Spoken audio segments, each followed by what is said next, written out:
change. If you knew that you would find a truth that brings a pain that can't be soothed, would you change?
Woke up this morning with my mind. Oh, it was set on freedom. Woke up this morning with my mind. Set on freedom. I woke up this morning with my mind. It was set on freedom. Hallelujah. Hallelujah.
so much. I've got one in here. Yes, thank you. Thank you. Good evening. Good evening. Welcome to Grace Covenant Presbyterian Church. My name is Keaton Hill. I use she, her pronouns, and I am a session member, an elder on our session here. I'm so glad to be with you here and with those who are joining online. We welcome you tonight. We are here for a community lecture and conversation with the Reverend Dr. Marcia Shoop and the Reverend Tami Forte Logan. This is our first of 4 events in our Summer Racial Justice series. You can see the dates and the details on the screens. And tonight, we offer that you make use of this space and move about it as your body needs. Out these doors and to the right are bathrooms and water fountain.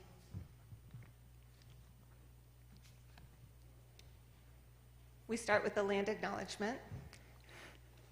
We acknowledge that the land that the church is on today, here along Merriman Avenue, was a main thoroughfare of trade and travel for the people we know as the Cherokee. Not far from where the church sits, at the top of the hill between Merriman Avenue and Lexington, is an ancient Cherokee gravesite. We honor and give thanks for Cherokee elders past, present, and future. And as we gather together and we arrive here, we begin as all animals begin, with breath. With your inhales, I invite you to place a hand on your heart and a hand on your belly. Feel the breath flowing through the passageways and channels that comprise you. Your throat, your lungs, your spine, your muscles, your diaphragm, your nerves, and all the way to your toes. Breath is expanding you, enlivening your precious, precious body. Fill up with all the breath that you need. There is enough.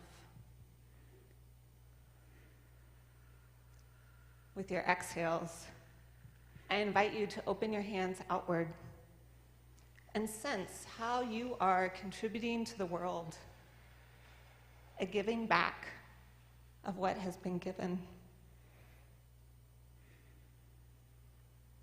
With every inhale, with every exhale, may you rest in the holiness, the wholeness of who you are. The holiness of that divine first breath that Spirit inspired into you. Rest in the holiness of that divine final breath that you will expire into Spirit. So be it. Now I invite my fellow session member and elder, Libby Kiles. Good evening. Good evening. Good evening. Now listen. I want to hear y'all tonight, okay? Y'all remember this morning, call and Response. So when I say we who believe, you say In freedom, we cannot rest, and then you say, we shall not rest. okay, y'all ready? Yes. Oh wait, so call and response. Y'all ready? Yes. All right, let's do this.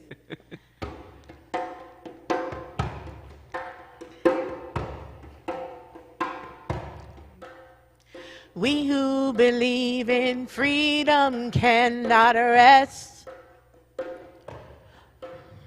We who believe in freedom cannot rest until it comes. Come on now. We who believe in freedom cannot rest. We who believe in freedom cannot until the killing of black men, black mother sons is as important as the killing of white men, white mother son. We who believe in freedom cannot rest. We who believe in freedom cannot rest until it comes. Not needing to clutch for power, not needing the light just to shine on me. I need to be just one in the number as we stand against tyranny. To me, young people come first. They have the courage where we fail. And if I can just shine the light on as they carry us through the gale. We who believe in freedom cannot rest. We who believe in freedom cannot rest until it comes. I'm a woman who speaks with a voice, and I must be heard. At times I can be quite difficult, 'cause I don't bow to any man's word. We who believe in freedom cannot rest. We who believe in freedom cannot rest until it comes. We who believe, we cannot rest. We who believe, we cannot rest. We who believe, we cannot rest. We who believe, we cannot rest. 'Cause we who believe in freedom cannot rest.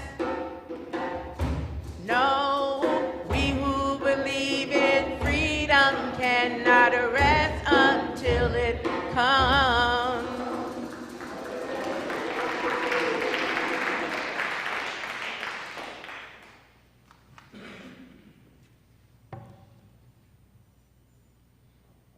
Thank you, Libby and MC. We show some gratitude to Libby Kyles and MC Ellis.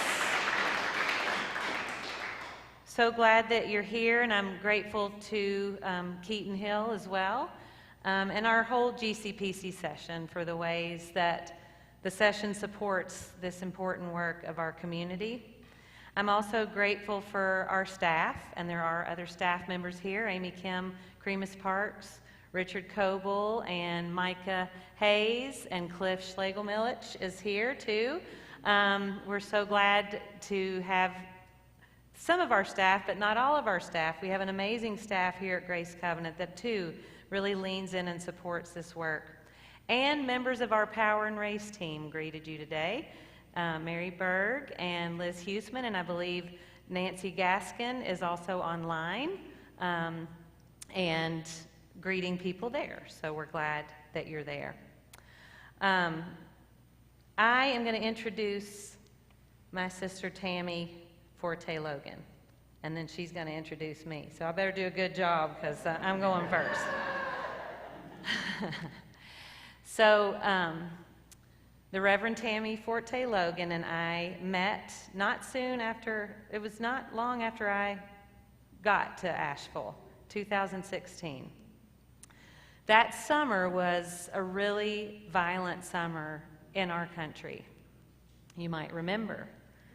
My first Sunday preaching in this church was the Sunday after Philando Castile was murdered by police in Minnesota.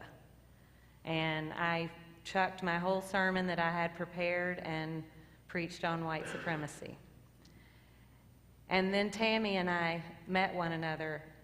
I believe it was at the second meeting of Faith for Justice, that you were trying to convene people of faith to provoke justice for and with Black and brown people in Asheville and Buncombe County. And we clicked immediately. Tami, you have been not only a prophetic voice in this community and beyond, but in my life. You have kept me sane many times, but you've also kept me encouraged. And I consider Tami a friend, a sister in faith. Tami is a pastor.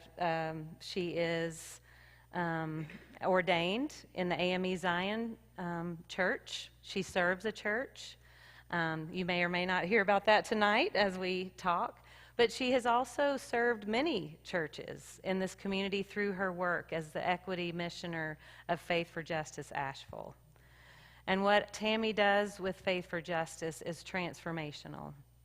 She convenes monthly praxis with faith leaders and lay leaders, pastors, church members. It's a multi-faith group. Some of those folks are here and online as well. And I have never seen anybody with Tami's gifts wrapped up in the same person.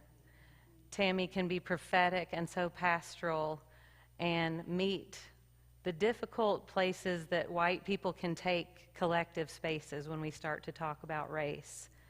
Meet them and invite them into a transformational mode. And so, Tami, I'm not being hyperbolic to say you are one of the greatest blessings of my life, and you have changed my life. And you have changed this community, this church. You've done much work here at Grace Covenant, and I'm so grateful for this chance tonight to, we'll see what the Spirit does tonight. Amen. We don't really know what's going to happen Amen. tonight, but I'm glad to be here with you. So welcome, Reverend Tami Forte Logan. Thank you.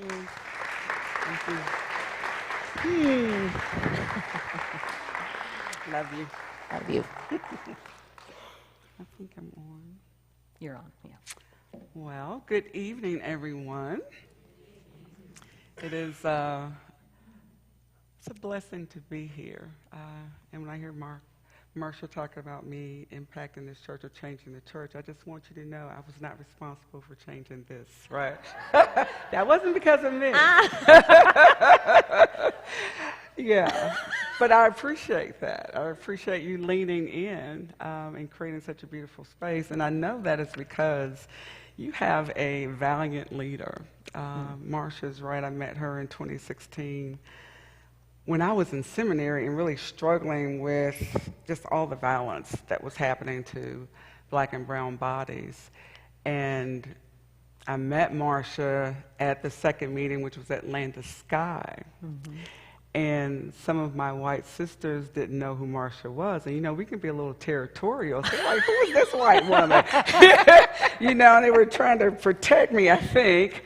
But it wasn't long after hearing Marcia introduce herself and the way that Marcia just immediately engaged in the conversations, because we've been having some difficult conversations about white supremacy and what that looks like in the church and in our communities and in ourselves. And Marcia just jumped right in, and we connected immediately. Mm-hmm. And she's invited me to this space, as you know, multiple times. I'm amazed. I've watched you online a lot during the pandemic, and I thought, my Lord, this woman is talking about white supremacy every Sunday in a white church?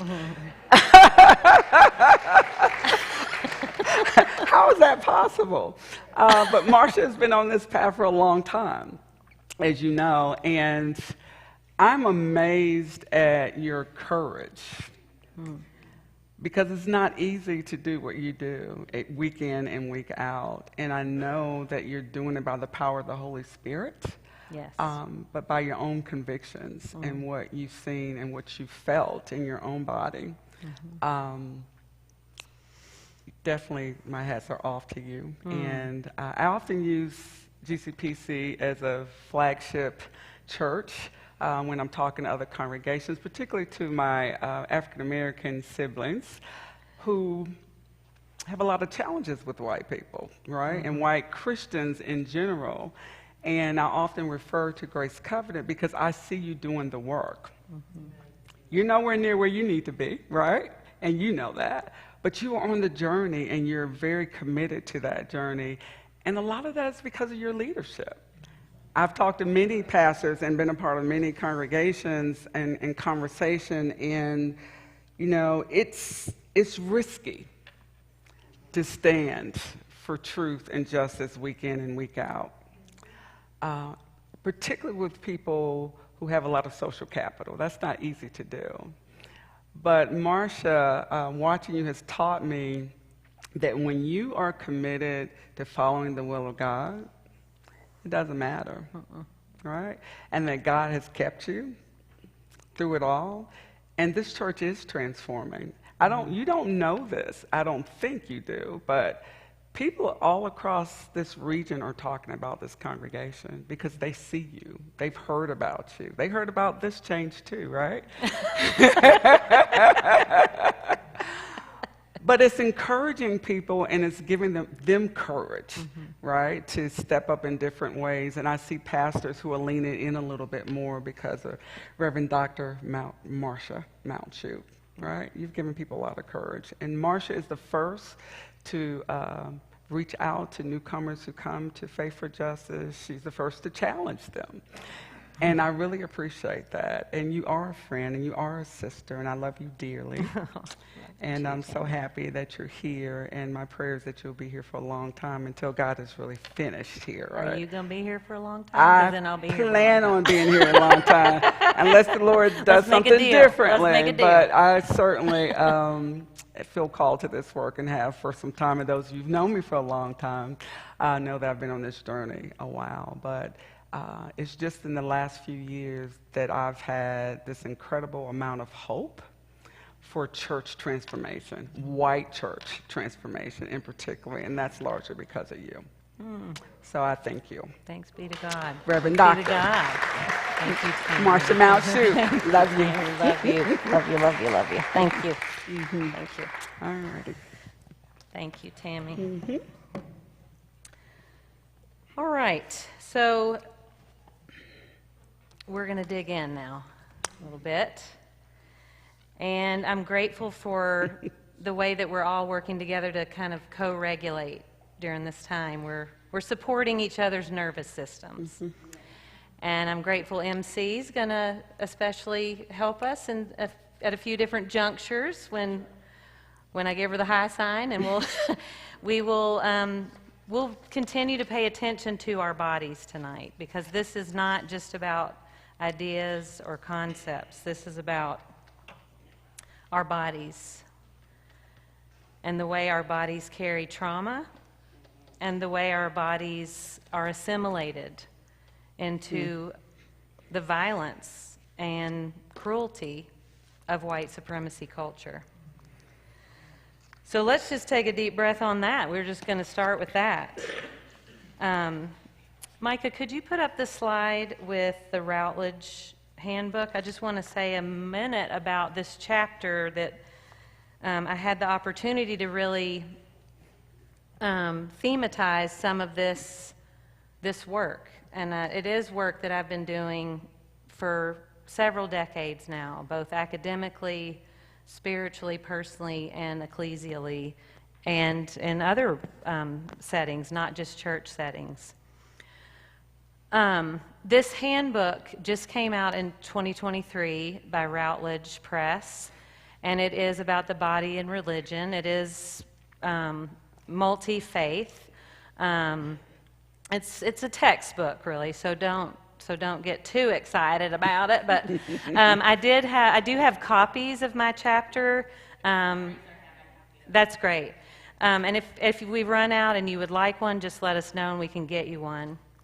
But I'm really grateful for this handbook because it invited me to do something that I hadn't done yet. And that is to really begin to do a rich and thick kind of phenomenological exploration. That means looking at the phenomena of white avoidance, aversion, and intellectualization. So I had written about intellectualization in my first book, but I had never done the work with avoidance and aversion and intellectualization together. So that's what we're going to explore a little bit tonight. We're not going to go through the whole chapter, but we're going to really pause with those three things. We're going to think about some examples. Tami and I will be in conversation as the Spirit moves, and we'll see where it takes us, and there'll also be opportunities for you all to ask some questions. Okay, thank you, Micah. You can go back to that embodiment slide. Now, I want to take just a second to explain what this means to me as a theologian, as a constructive theologian. This has been the heart of my work, is embodiment.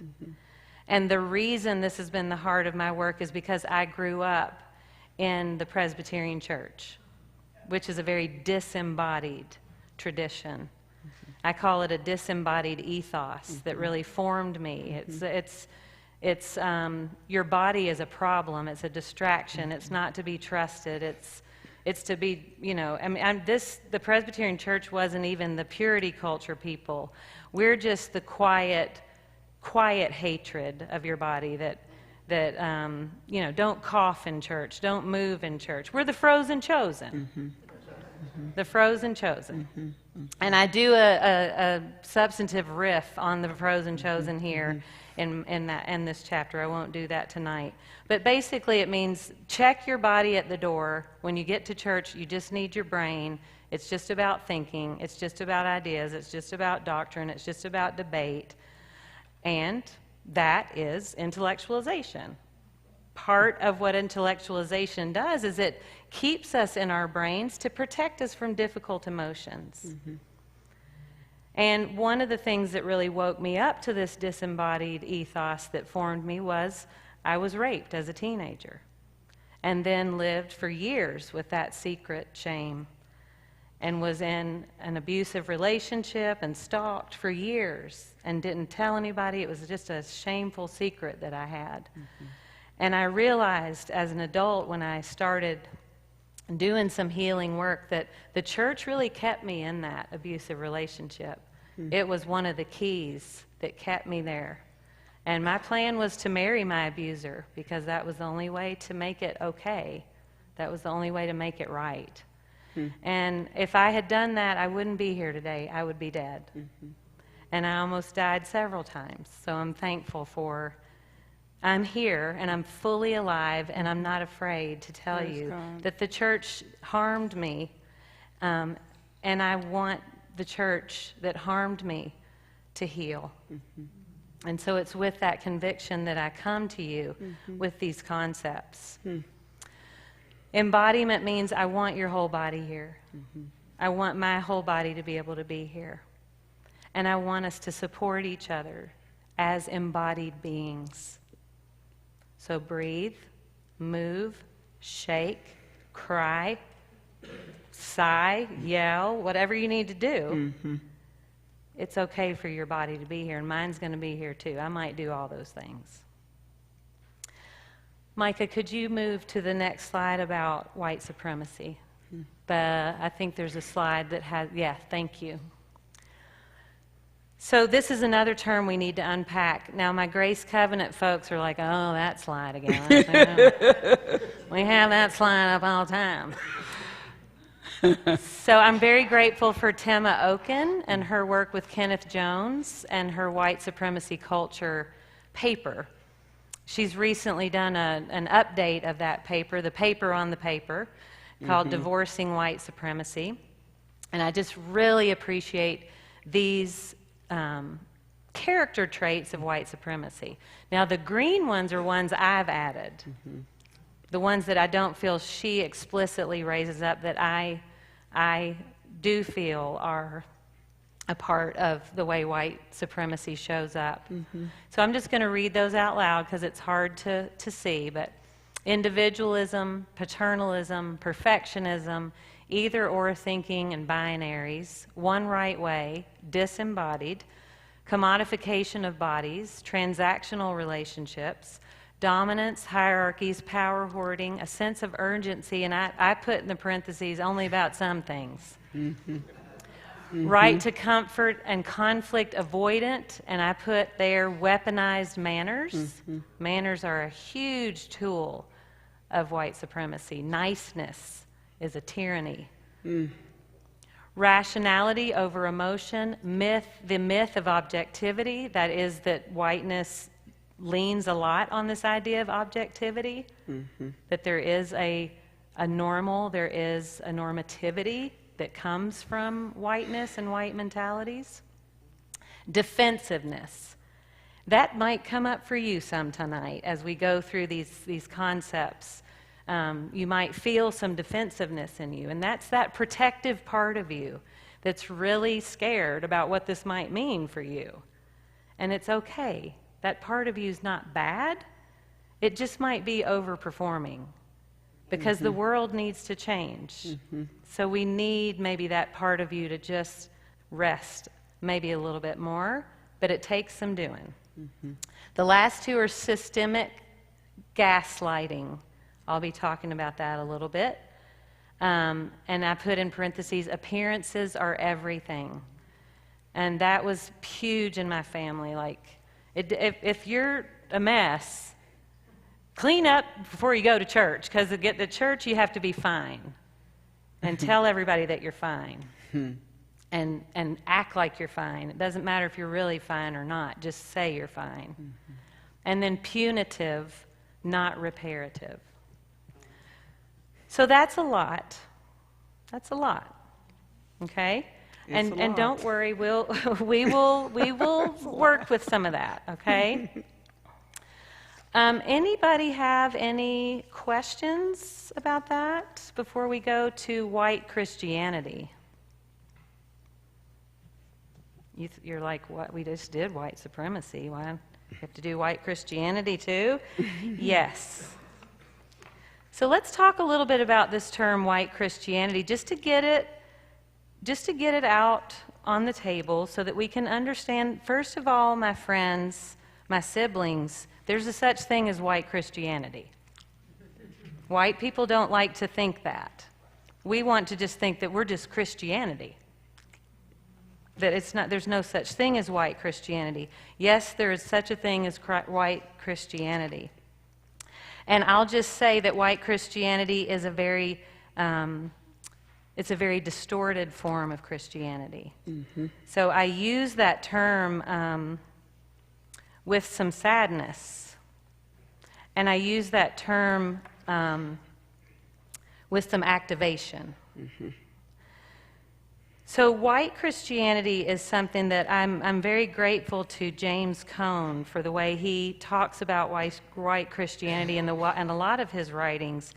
But I find particularly powerful the way he describes white Christianity in The Cross and the Lynching Tree, which was his last book that he wrote before he died.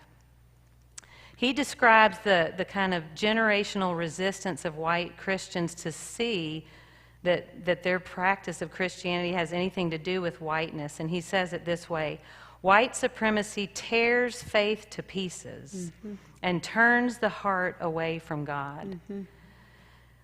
White Christianity is an important term for us to live with, because what white Christianity does is it makes a God of whiteness. Absolutely. And so it turns God white, it turns Jesus white, it turns the disciples white, and it turns the practice of Christianity white. Now, Cone says that white Christianity, even with all the generations of prominent black thinkers who have talked about white Christianity, from W.E.B. Du Bois to Ida B. Wells, he says the white Christianity remains a foreign concept in most white collectives. It's a long-standing truth that white Christians don't want to see themselves as white Christians. That's avoidance. That's avoidance. We'll get into that a little bit. But what that does, what white Christianity does, is it normalizes and authorizes the whitewashing of Christian narratives, of the Christian witness. And I'm just going to use one example. This is the example that I use in the chapter, and that is the example of the Last Supper. Now, what happened at the Last Supper? Anybody? Sorry? Foot washing? What? Sorry? A shared meal. Why were they together? Passover. What else was going on? Betrayal. Yeah. Who was being betrayed? Jesus. What was getting ready to happen? The public execution. He was going to be lynched. It was an extrajudicial, state-sanctioned execution of an innocent man, of a man who was disturbing the powers that be. White Christianity turns the Last Supper into a nice little dinner party.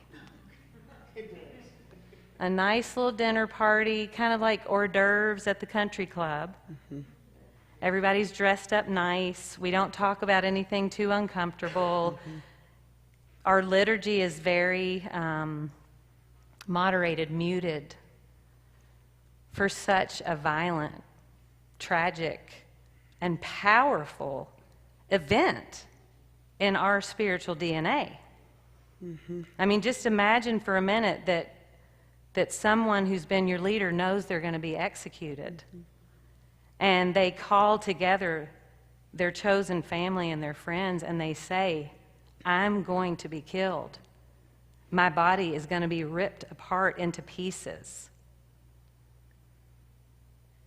And I want you to remember me. I want you to be me. I want you to look and see what this world does to people that tell the truth. It crucifies them. And I love you. And I believe you can heal people. And you're going to have the power of the Holy Spirit to change the world. I mean, this is a whoa. I mean, think about what happened at the Last Supper. We don't really get a feel for that in the Presbyterian Church generally.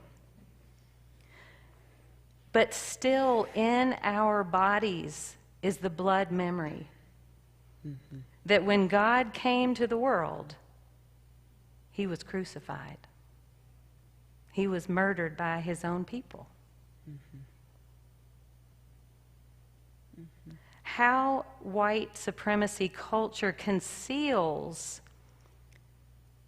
the radical nature of the Christian gospel is what avoidance, aversion, and intellectualization are protecting. That whitewashed version of Christianity. White collectives would rather have black people come in and tell them about racism than to believe that white people are the most racialized people on the planet. There is no racism without whiteness. But white people like to act like we can't know about racism unless black people tell us about it. When we're the experts, we're the most assimilated. So that's a little bit about white Christianity. Any questions about that? Sure. Okay. And then the final slide before we get to avoidance is trauma. Okay. Now I'm just going to spend a second on trauma just because we have to bring it in the room. We have to let it be named. So let's just kind of generate a working definition of trauma. Anybody want to take a stab at it? I shouldn't have used that word probably. Go ahead. More trauma. Yeah, too much, too fast, too soon. Yeah.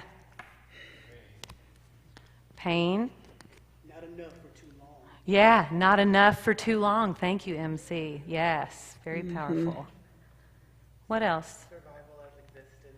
Survival as existence. So there's an arrest that happens in trauma's wake.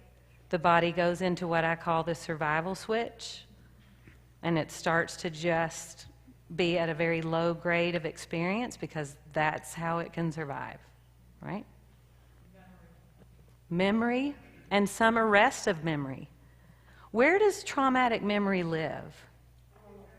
Yes, in your cells, in your muscles, in your bones, in your brain, in your breath, in your joints, in your DNA. So what's the other thing we want to say about trauma? It is what? It's generational. It's multi-generational. Okay? It's contagious. And it's genetic. Yeah. Okay. So, and trauma is something that is very deeply embedded in how this all gets rolled out. So we'll continue to circle back to that. All right. Are we ready to go to avoidance? Tami, you have anything before we get to avoidance? I was just sitting here thinking about white Christianity, and the image that came up for me, I think to illustrate how pervasive it is being in a black church and seeing white Jesus. And that we've been so socialized that God is white and everything good is white that we put images of, not really of God, but of whiteness, and how white Christianity really is idolatry. Because what happens is you're elevating whiteness over God. And anything we put above God is an idol, God. So just, yeah. And how pervasive that is in so many black churches, right? Because we have been taught to survive white supremacy, and so we have historically just kind of replicated white supremacy in black structures without even knowing it, not understanding that. So that's how powerful this is. It's not, and it's power and principality we talk about because it is that pervasive. Can't tell you how many congregations I've been in. I was actually in Amy Zion Church Sunday, and it was a relief because it had a black Jesus, you know, on the, well, at least on the back wall. Then I looked to the front, and there was a white Jesus in the baptism pool. I was like, almost. We almost made it. You're getting there.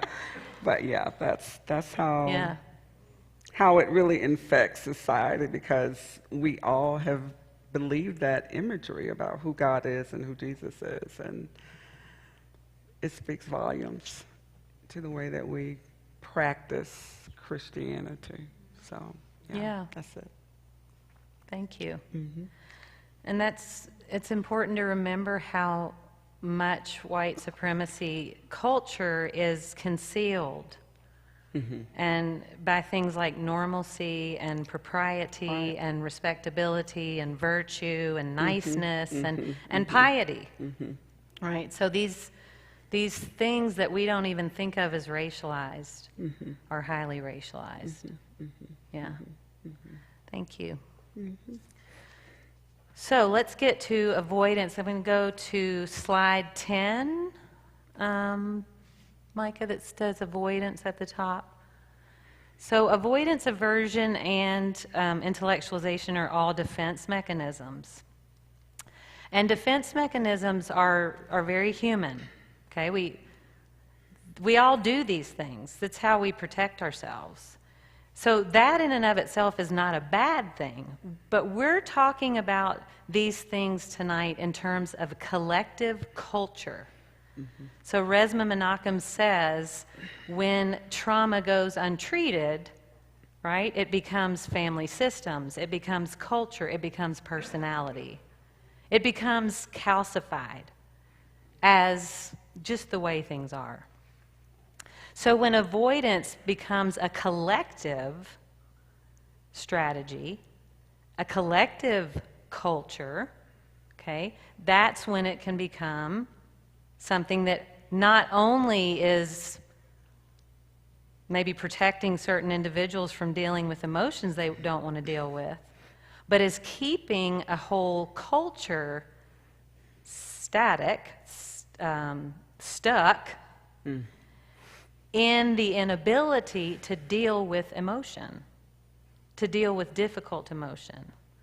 And that could be lots of things. But let's look a little bit at avoidance. So avoidance is a defense mechanism that unconsciously and consciously figures out ways to escape from having to deal with difficult emotions or experience tension and conflict.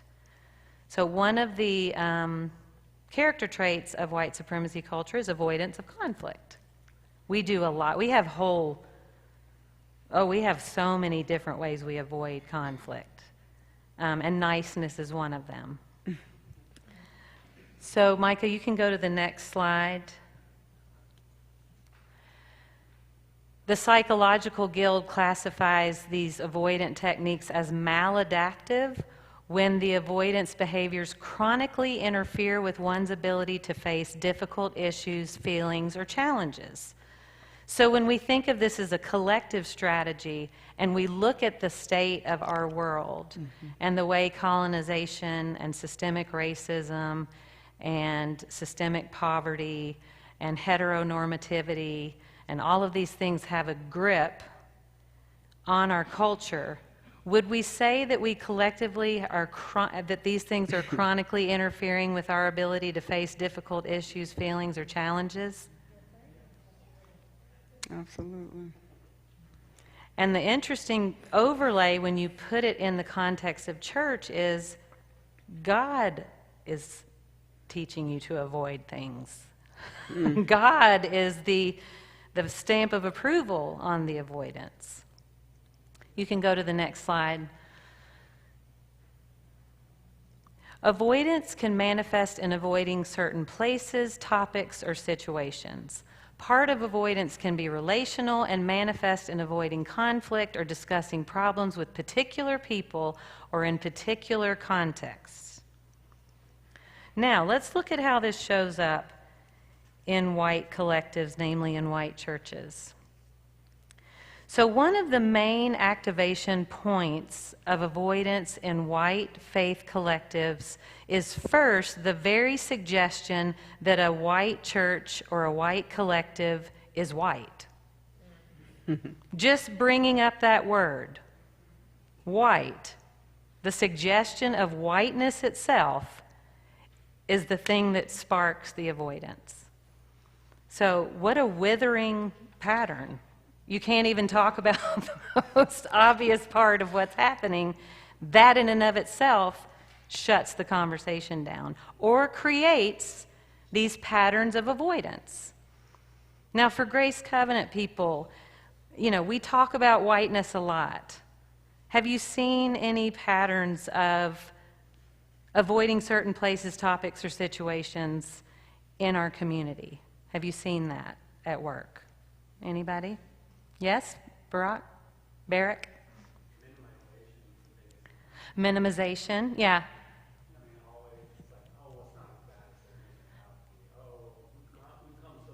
Yeah. Minimization, we've come so far, we've done so much. Can't we talk about something else? It's happening in here. Mm-hmm.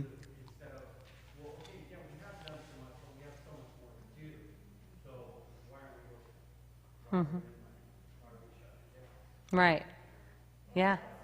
That's the whole one correct way, or like binary thinking, where either we've done it all so great, or we have done nothing and it's all horrible. Yeah. You can't live in that tension of we still have a lot of work to do. Like that's the good bad binary. Mm-hmm. Like if we still have work to do, we must be bad. And if we don't, and if we are good, then we don't have work to do and we don't need to talk about this. This is somebody else's thing. This is honestly what white progressive Christians like to say is this is the evangelical Christian problem. They're the racists. The white nationalists, they're the problem. We're not the problem. And, progressive Christians can be some of the hardest around some of this stuff because Amen. we have a lot invested in being good. Sorry, say it. Progressive is not so progressive. That's right. Amy Kim? That reading is practice. Oh, that reading is practice. And that we'll talk about that with intellectualization. That you can read a book and now be done. Yeah. Yeah. Got Liz. Oh, Liz, I'm sorry, go ahead. You know what the word relational, when you ask about grace covenant, you know, it's people having conversations that not with the person that it should be with. And Triangulation. Yes. Yeah. Yeah, a whole lot of different strategies build up around avoidance, and they are gossip and triangulation. Why can't I say that word right now? Yeah. And that is a way to avoid because we find other ways to relieve the tension. It's toxic. Instead of really having a hard situation and feeling the tension and being with somebody in a hard place, we go talk to somebody else about it. We go talk to somebody else about that person. Yeah. And I mean, there are ways to get support or to, there are ways to kind of work with somebody on something when you're struggling to think, how can I talk to this person about this? That's a different thing than just avoiding it. Avoiding, like blowing off steam so you don't ever deal with it. Right? Putting up boundaries so that you can stay in your comfort zone. Putting up boundaries so you can stay in your comfort zone. Yes. Yes. So, again, back to Resmaa Menakem, who talks about how much white supremacy teaches us to override our emotions. And I see this over and over in white spaces. I saw it the other day at the Presbytery meeting that Amy Kim and I were a part of. So you can be in a meeting and someone will share something really emotional, really difficult, or say something that's just really hard. It brings a charge with it. And the meeting just goes on like nothing was said. And everybody in the space, in one way or another, is trying to figure out how to override what they're actually feeling so that they can keep engaging in this level when really what they're feeling is down here. And they don't know what to do with it. So then there's all this activation in the room and nobody knows how to talk about it or say anything about it. And that happens a lot. That happens a lot.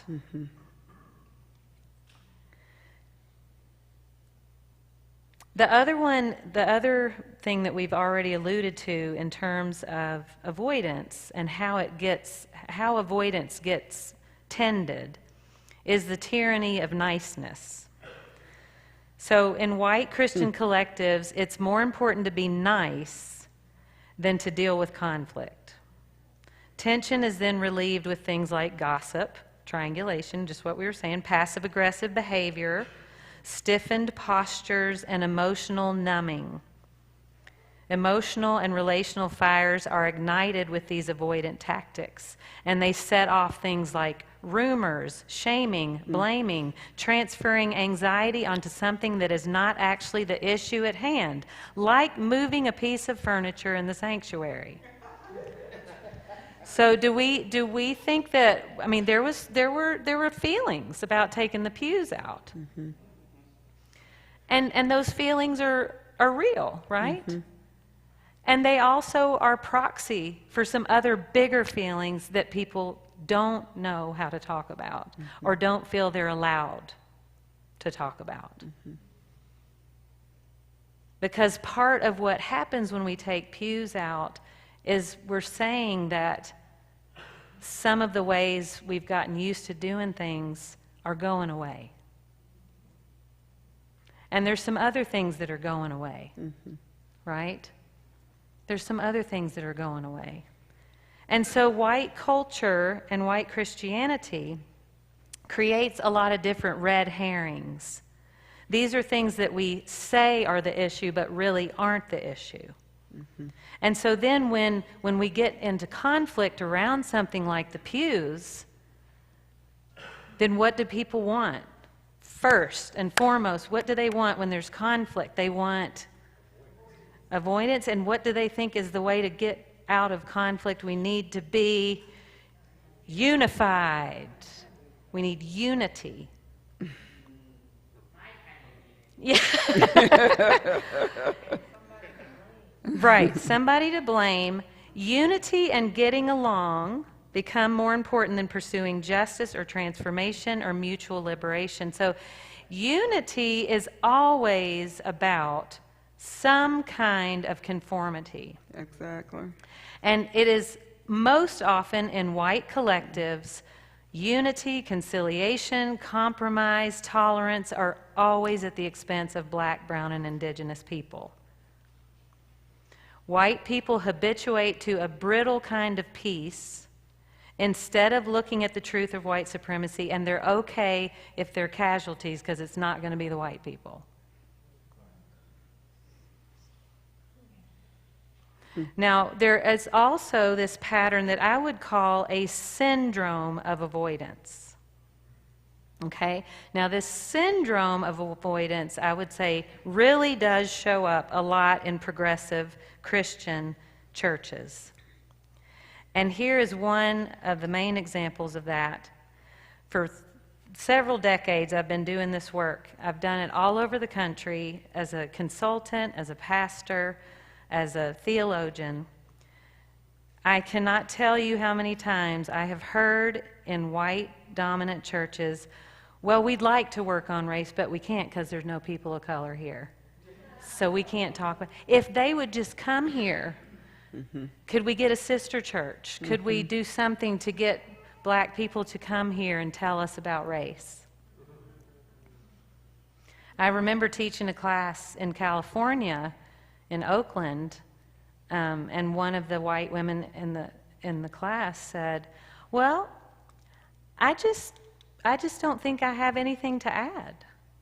I don't know anything about race. I don't know anything about racism. I have no idea what it looks like or feels like or what it is. And I said, that's racism. You just described whiteness. But for her, it meant that she couldn't. She could never. And it would be offensive for her to try to do that. So she was just getting further and further away from really having to deal with it, when she was right there in that moment embodying it. In this kind of like, I have no idea what you're talking about, what this could be. What could this be about? Y'all can probably name some other ways that people talk about that with the I don't see race thing, I don't know why this is acting so bad tonight. It sounds good, but it's falling off my head. Look, the earpiece is gone. Whatever. Right there. I'm going to quit trying to find it. Now that I know it's gone, I'm going to stop trying to find it.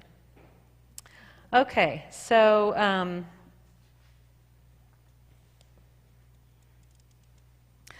an extension of that, and then I'd love to hear what you think, Tami, and then I want to invite MC to give us a little reset,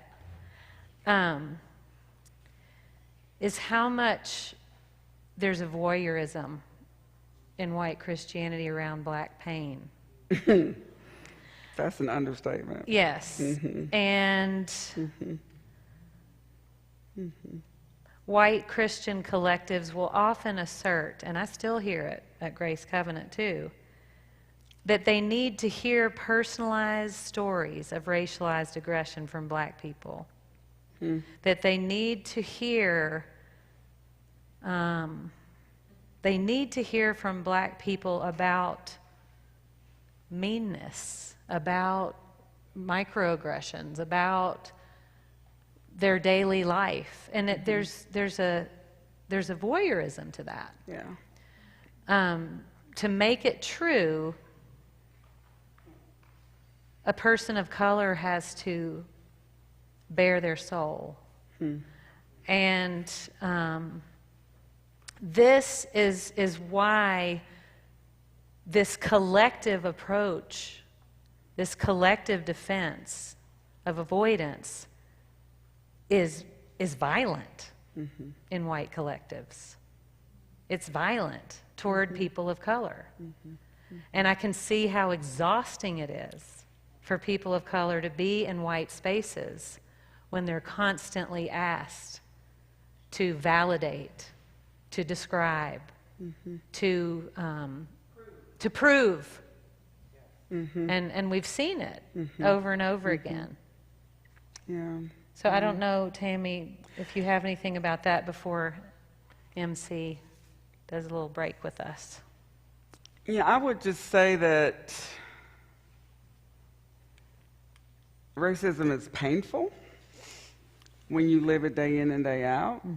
And so to have someone ask you to kind of bare your soul and it's like re-injuring yourself every time you have that conversation, and you're having it. I don't have it, but you know, when I was younger, I did that because I felt like I needed to be polite, you know, because a white woman was asking me and wanted to go to lunch or to tea or whatever and have these conversations. And it was really painful to have the conversation. And what I found is if we don't have a mutual invested relationship of care and trust between us, it is voyeurism. And you just keep inflicting pain on the person over and over again with no intention of doing anything differently, right? It's just head knowledge that they can then weaponize and say, well, I talked to a black woman, and I have she a black said, friend. right, Yeah. right. And we may not even be friends, Right. but we had a conversation, and so they weaponize it with the next white person because they had that conversation. So it's very painful, you know, is what I would say about that. And I just can't even count the times that I was asked, like, that was the way a person felt, like a white person felt as though they could resolve racism within themselves, was to ask me a lot of really personal questions without knowing me first, right? And being in relationships. So I think sometimes the intention is that I'm really trying to change, I really want to know, but there's other ways of knowing. Like, that's when you need to pick up the book. Right. Well, and right? also... Not call me to have lunch with you, and then get offended when you say no. And right. we'll kind of Right. put up these barriers socially. Right. Because she would not Right. sit down and talk with me. And as I got older, I became more... I created better boundaries. And so if someone asks me that, I'm going to ask them a lot of questions as to why. Right. Like, why do you want to know? Right. And what are you going to do with that information? Right. And I don't know you. Right. And so are you trying to know me, really? Right. Or Right. what are you going to do with that information? Right. And I think in terms of this is a form of social brokenness. This is a blockage to right relationship.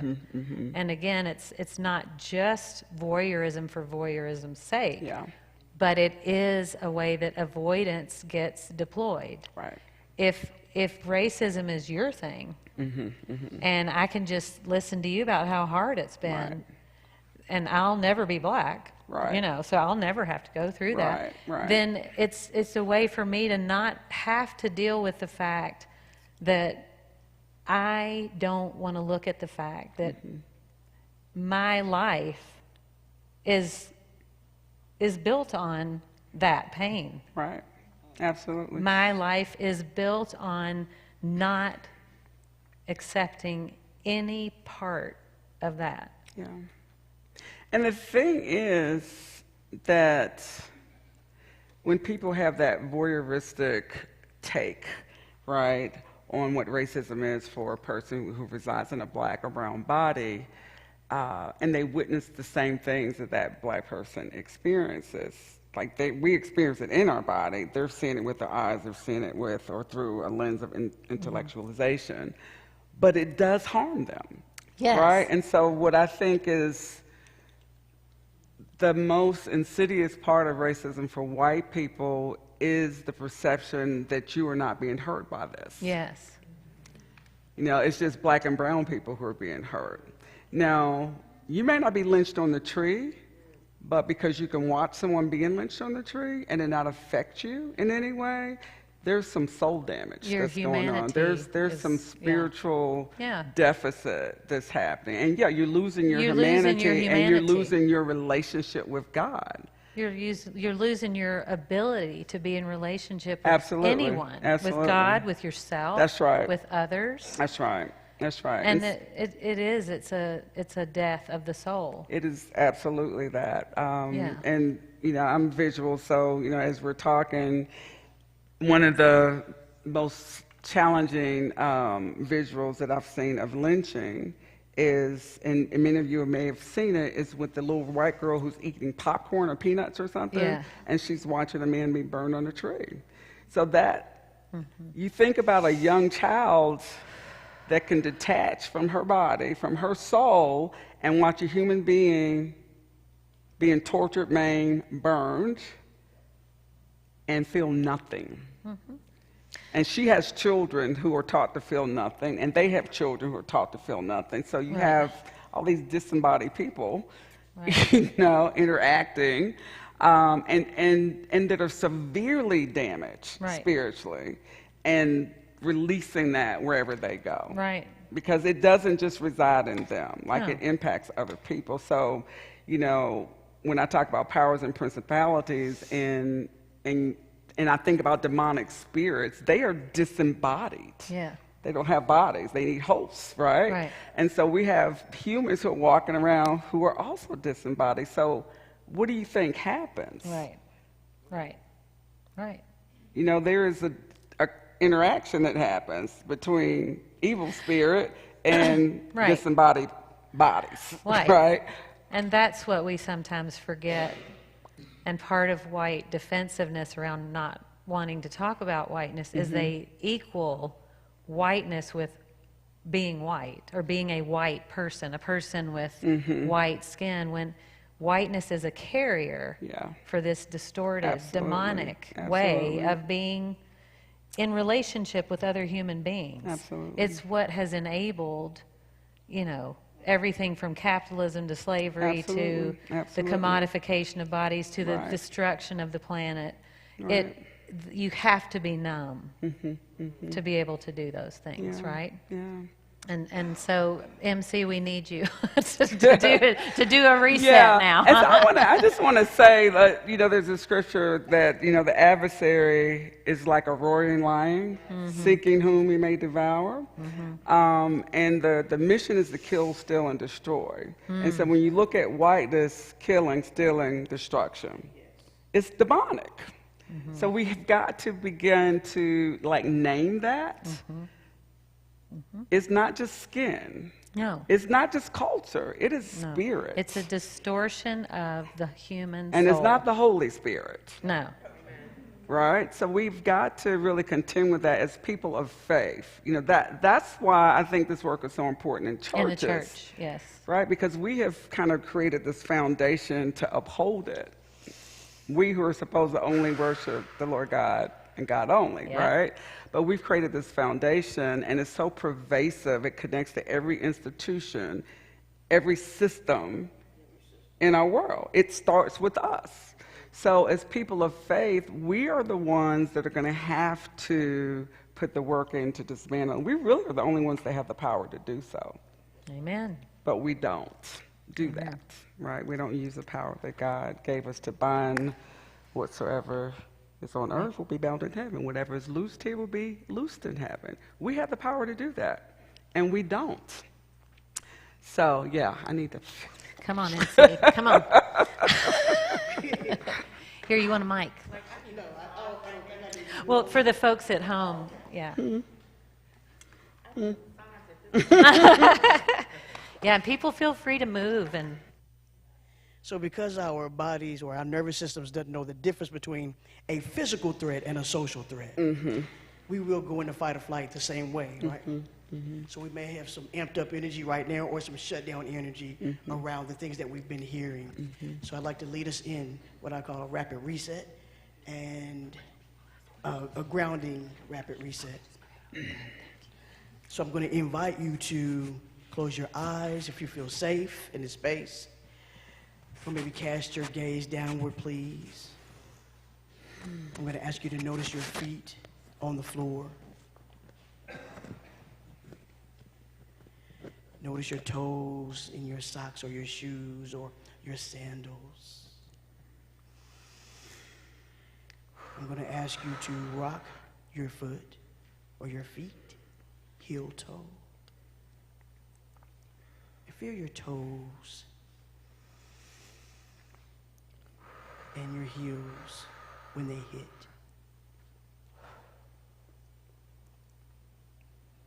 Feel your calf muscles. Work up your leg to your big leg muscles.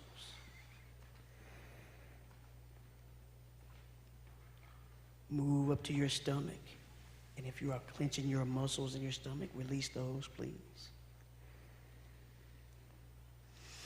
I'm going to invite you to feel your bottom in the chair and the small of your back, maybe leaning up against whatever seat you're sitting in. Notice the seat and how it's holding you. Move up to your chest. Notice your breathing. Are you taking a deeper breath, or is it more shallow? I'm going to invite you to put your hand on your chest and notice your heart rate. Is it speeding up or slowing down?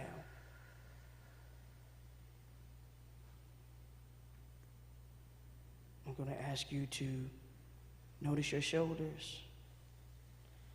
And if you're wearing those shoulders like earmuffs, I'm going to invite you to let those drop. Again, notice that any breath that you're taking. Notice your neck. I'm going to invite you, only if you're able, to move your neck to the left and to the right. Very slowly.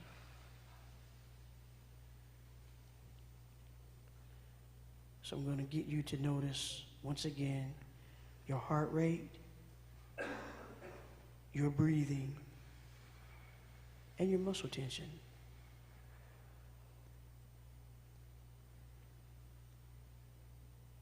Notice how relaxed you may feel, how calm you may feel.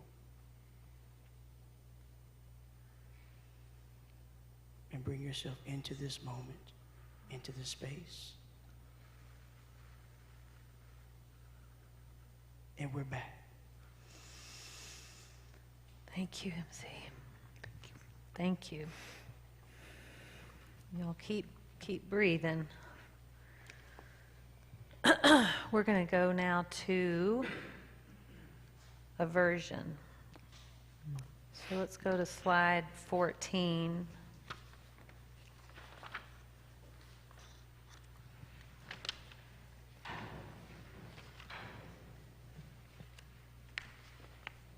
So aversion points toward stimuli or situations that arouse strong negative feelings. White aversive behavior is commonly coupled with conscious feelings of inclusion and welcome. I'm going to say that one again.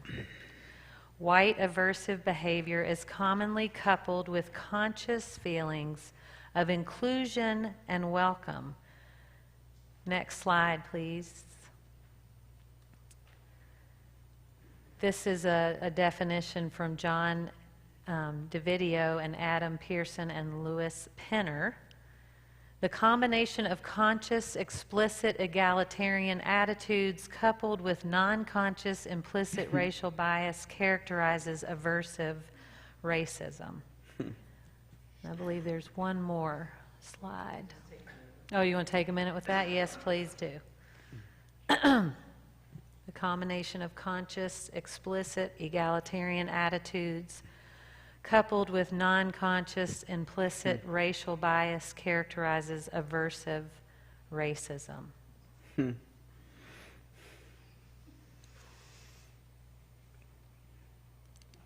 Next slide, please.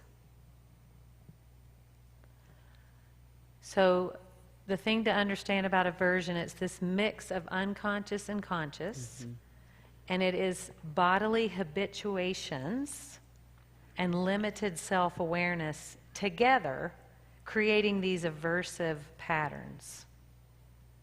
It also, this combination of unconscious and conscious and bodily habituations and limited self-awareness, it makes these behaviors especially difficult to recognize as racialized and to address in white Christian collectives. In other words, they can look like other things, okay, like aesthetics or preference, or you're doing it wrong, or that's bad manners, or that's disrespectful, or whatever.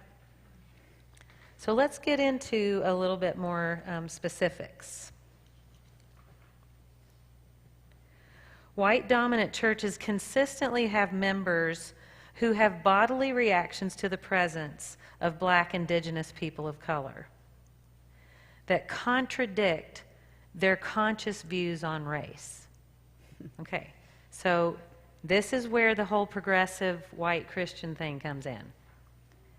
Progressive white Christians are going to be the first ones to have a mission statement, a welcome statement, put the Black Lives Matter sign out front, wear your t-shirt, do all the things.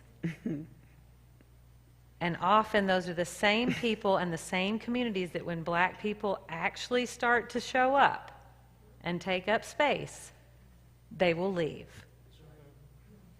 They will leave. Or they will say things like, it's just not my church anymore. I don't know where I fit. I don't know anybody anymore. It just doesn't feel like my church anymore. Right. It doesn't. So, Libby, statistically speaking, this happens in white communities and white collectives when as few as one black person is there. She said, there aren't but a few of us here. And I said, statistically, it only takes one. And white people statistically will also overestimate how many people of color are in their church. There might be 5 and they'll say 20. They might say, they'll say, they're taking over. Yeah. And we laugh and we giggle, but it's true. It's true. When more black indigenous people of color come to church or get in positions of power, that's when white aversion kicks in a veiled and not so veiled vacating of community. And by vacating of community, I don't just mean leaving. There are other ways people vacate, okay? They stop giving. They stop giving. They start sharing their financial resources. They stop participating. So maybe they're not leaving the church, but they're not going to come to worship anymore. They're not going to come to those Sunday school classes anymore. They're not going to, or they're going to come and they're not going to say anything. They're just not going to participate. So there are all sorts of ways people use their bodies and use their resources and habituate aversion, where they might not even consciously be able to connect it to anything about race. Some white people stop showing up at church. Some stop giving. Some stiffen up their bodies. Some assume a passive or non-participatory stance. Without the framework of white supremacy culture, without awareness of how aversive white bodily habituations surface in white Christian collectives, aversion can be one of the most destructive forms of brokenness that impacts white collectives. Many white people can actually overcompensate in these contexts. When that aversive habituation is starting to show up, they can successfully suppress negative beliefs, feelings, and behavior toward blacks and black people when it's clear that expressing those attitudes would be bad or attributable to prejudice. In other words, they're not going to say out loud what they're really feeling. And they might actually overcompensate, okay, and invite the few black people to everything, right? Or to be a part of every gathering and to speak at every gathering and to overcompensate to balance out this aversive feeling that they're having. White aversive behavior is something I've seen in every church that I've served. Most often, it comes when there's an increased number of black and indigenous people of color in the space. Mm-hmm. But it's rarely connected to that for folks. One of the most interesting and fascinating and bewildering and sad learnings that I've had since I've been here is during COVID. It was very interesting to watch how white aversive behavior even showed up in online spaces, even when we couldn't see each other. So I'm gonna use the YouTube chat as a way to talk about this. So when COVID started in the world, Grace Covenant, just like every church and everybody, shut down. And we quickly retooled, and we decided, we made a commitment as a staff that we were not going to pre-record worship. We were going to stay live. We were going to be live. And that it wasn't going to be Zoom. We were going to do something more creative. We were going to, really invest in the technology and really find a way to participate, but also do a worship service that had, just a way to be more creative than Zoom. And so we did live streaming on YouTube where people could participate on the chat. It didn't take long before I started getting emails from people about how uncomfortable they were with the chat. And the language was very similar to the same thing I heard, at other churches I've served when people of color show up in the space. And the interesting thing is, they wouldn't have even known if these were people of color or not. But there was something about the way the chat was functioning. Because what happened on the chat? Can anybody remember? I'm going to bring a mic around. What happened on the chat? What started to be the kind of spirit of it? Very open, very spiritual, very honest. Yeah. Was the chat. Can you turn the green mic on, Micah? The green handheld. Can you say that again? If I can remember. You said it was very open, very honest. Yeah. It was very open, honest, very spiritual. Mm-hmm. People responding very spontaneously to be it the sermon, be it the scripture reading, be it prayer. Yeah. So it was responsive, it was open, it was spontaneous, it was kind of idiosyncratic. That's correct. From the chat, someone said people were giving people amens, and I would also observe that it was very emotive. Mm-hmm. Yeah. Yes. Okay, I'm going to Eleanor, then John, then Robin. Lots of emoji and serial emoji and exclamation points and that's it. And yeah. Booms and know who that is. They're booms right now. Yeah. Thank you. Call and response. That's what that Another is. word that comes to mind was that the responses were exuberant. Yeah. And they weren't frozen responses. Mm-hmm. Mm-hmm. Yeah, they were exuberant. They were emotional. Yes. Well, I'll give an example of an exuberant. Go, preacher. Yeah. Tell it, preacher.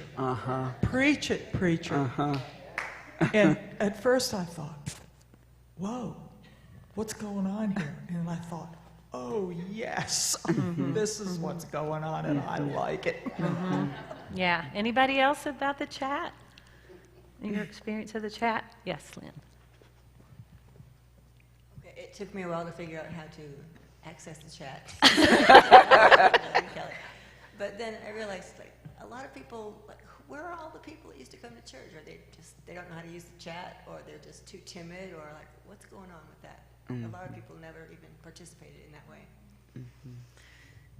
Yeah, I noticed that there were some people that would participate when it was time to vote on something in a congregational meeting, or when we said, like, tell us where you're worshiping from, or something like that. Then you would get more of a picture of, like, some of the other people that were there that don't really participate in the other parts. And so people would say things like, the chat is rude, the chat is distracting, the chat is disrespectful. Yeah, I mean, and I mean, of course, we can state the obvious and say you don't have to look at it if you don't want to, right? But again, we're not here to shame. We're here to explore.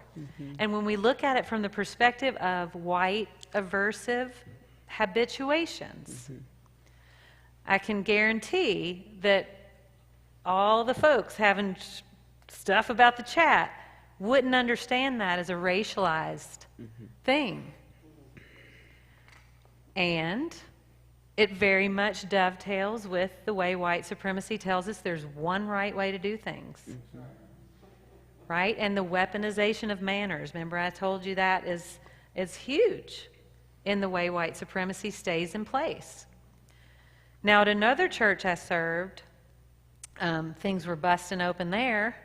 We were starting to worship with some folks that used our building who were Pentecostal. And they asked me to come in and say the word, and I asked them to come and sing, and all of a sudden we were back and forth, and they were coming in, and boy, people did not like that. They were okay when they were using that room, and then we were in our room. But when they started coming in with their tambourines to the Presbyterian worship service, I heard the same thing. It's rude. It's disrespectful. It's distracting. I can't worship. It's too loud. I can't hear anymore. I don't know what you're saying. I don't know what's happening. And again, it's not that those feelings are bad or wrong, but remember when I said it's the combination of conscious and unconscious bodily habituations and a lack of self-awareness. So if you have an analysis, right, that you can bring to that, and you can think about, I wonder why this stuff is landing for me this way. Let me think about what's really getting to me. Instead of, kind of like, this is getting to me, therefore I'm not going anymore. Or this is getting to me, therefore it's wrong and bad, and somebody has messed it up. Right? And then remember that white aversive racism can bundle itself with conscious thoughts of equality and justice and values around welcome. But when the real work of relationship building happens, aversive behavior is just right there.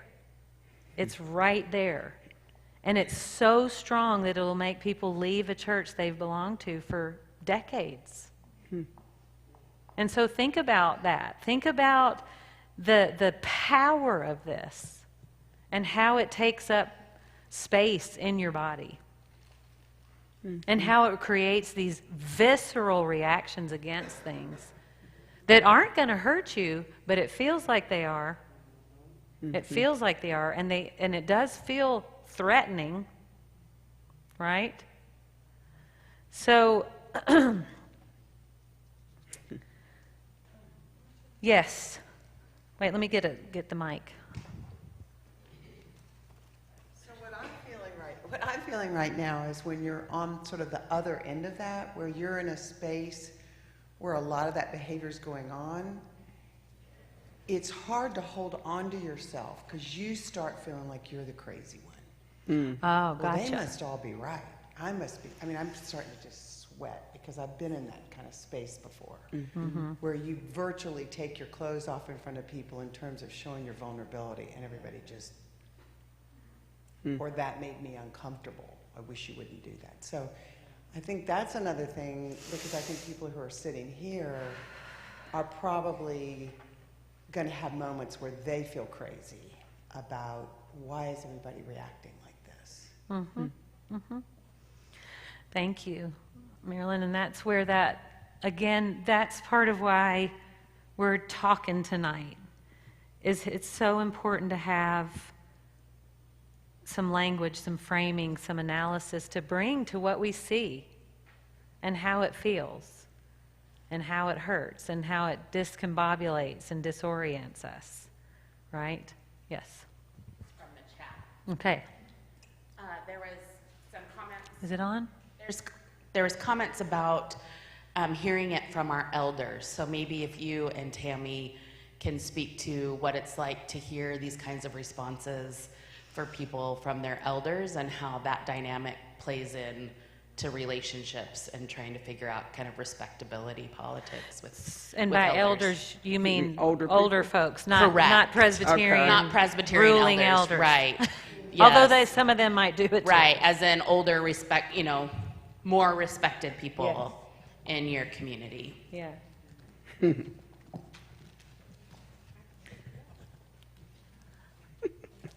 So I think that's one of the,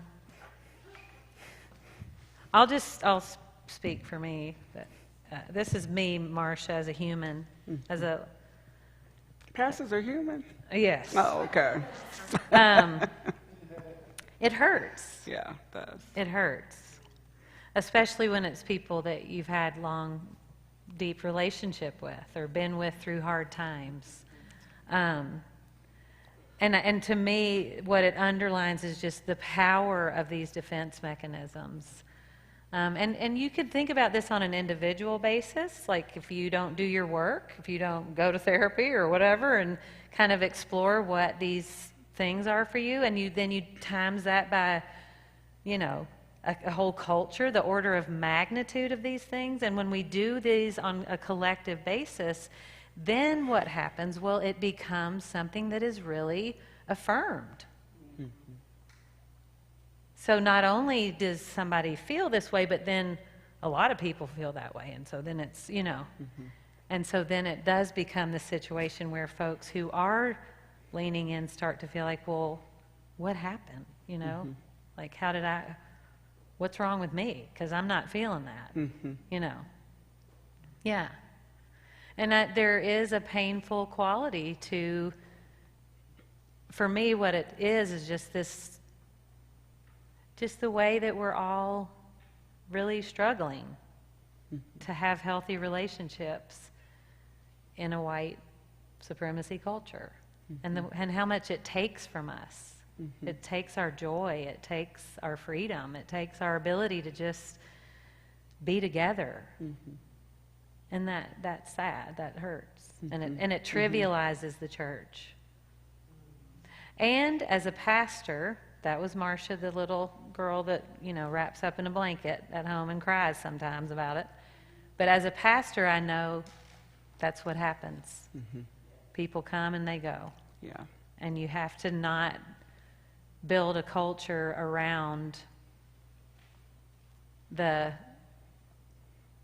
parts that aren't willing to do the work. Yeah. Tami, I don't know if you have something. I think, when I think about elders who've been socialized in a culture of white supremacy, that's what they know, right? And so often pass that on to generations, as we mentioned earlier. And I was thinking about an aunt of mine who's now close to 90, and growing up, and I remember a conversation about a church where there was a lot of movement, right? And she would call it signifying. I don't know if y'all ever heard that before. And she'd say, "Stop signifying." You know, she'd get mad with when people move. This is a black church, right? This is black culture, but at a higher economic level, right? And so somehow thinking that it was the right thing to be pious and still and not respond to what's happening in the room, and disconnecting from the body. So again, it's learning those tools of white supremacy and almost trying to force it on a younger generation, and then when they don't receive it, they're disrespectful. Yes. So it's another layer of that, and so having to navigate that and really follow your own body and your own heart and worship the way you feel like the Spirit is moving you is a place of liberation, right? And not allowing anybody to decide for you because they're not your God. Right. They're definitely not the God that died, right? For you and was. You know, I understand, and I wanted to say this earlier, but, you know, we talked about either or thinking, and so what I run into often in progressive churches is that the death of Christ was only state-sanctioned, empire-induced murder, right? It was. But also I hear Jesus saying, "I laid my life down, I did it. I knew it was going to happen. I knew what you were going to do to me. But I made the stand that I did anyway." So I think that, I think our elders, particularly in my tradition, have been taught certain things for so long that it's hard for them to shake that. Sure. And there's an expectation that this is the way we did it, so therefore this is the way you need to do it. Whether it's wrong all day long, right? Whether it's stealing people's life out of them. You know, they can't take it anymore. You know, they don't come to church because of it, right? And so while they're leaving because people are moving, other people can't stay because they need to release. They need to move. Right. They need that. So it's either way, it does damage. Right. Well, and it almost doesn't matter which is the thing you're trying to. It's the conformity part. Right.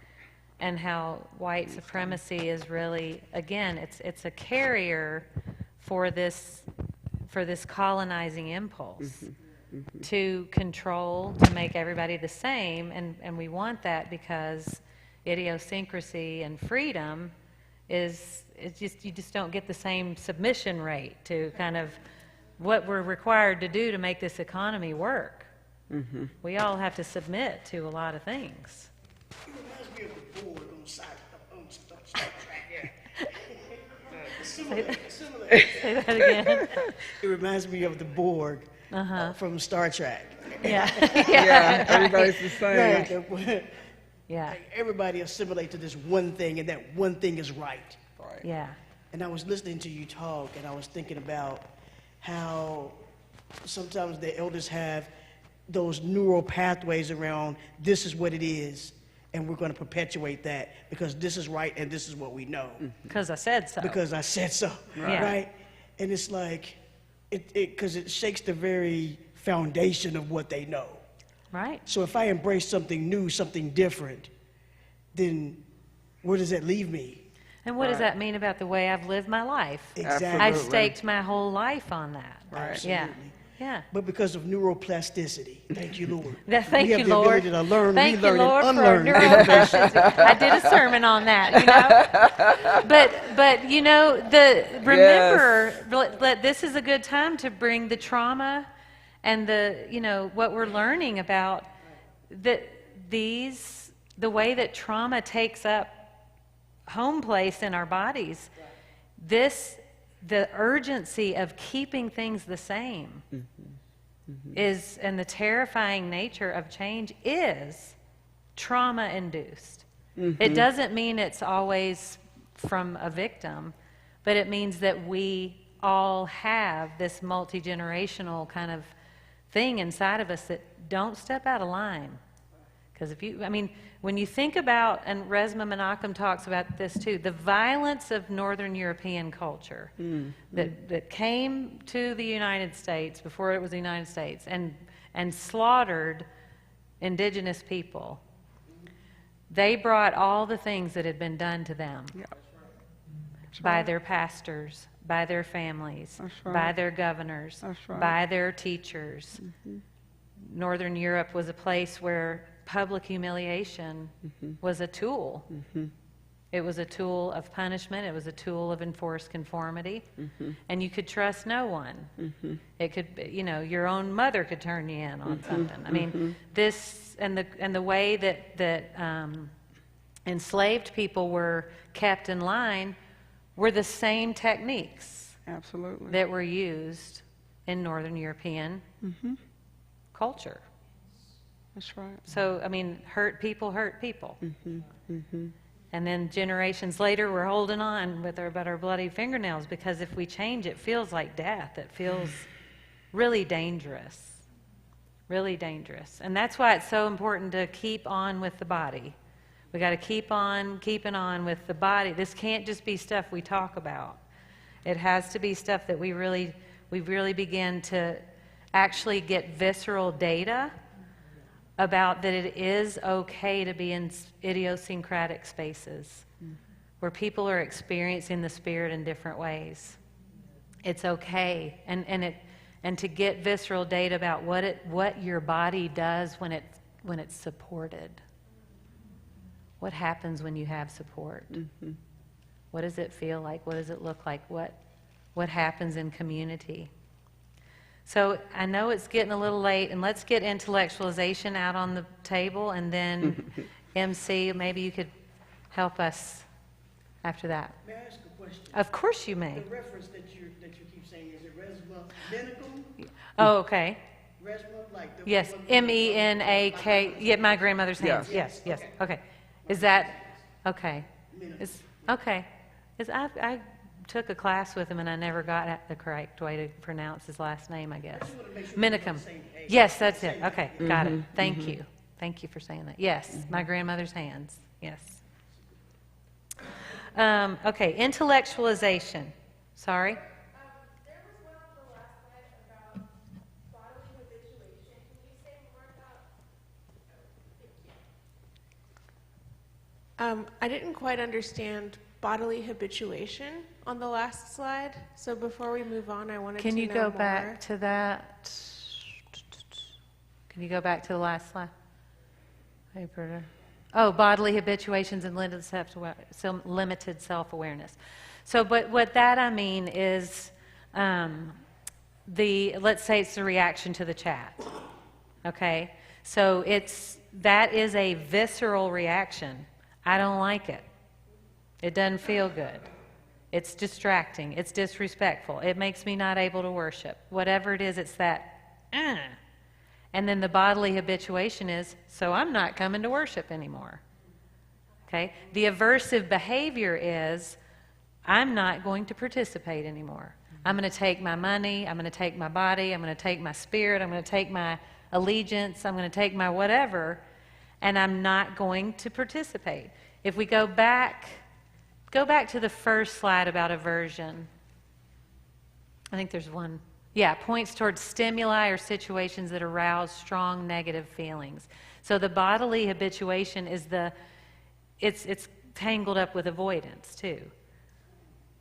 And with that, again, without the analysis, because some of us may have had reactions to some of these same things, but if we have an analysis to bring to, like, why is this hitting me? And where is whiteness showing up in this for me? And if I really want to be intentional about disrupting that, then I'm actually going to need to be uncomfortable. And I'm actually going to need to meet those strong negative feelings with something else. There are other ways to take care of yourself when those feelings come up. Those big feelings. The feelings aren't bad. They're not wrong. They're just feelings. And they're bodily feelings. And so our body is habituated to react to them. Okay? And those are long-standing grooves in the brain. When this happens, do this. When this happens, do this. Our brain loves shortcuts, especially when it's dangerous. It don't want to sit there and take time. What is this? No, get the heck out of there. Right? Right? And so that's why aversion is so hard. It's so hard to name it in white collectives because it looks other ways. It looks like other things.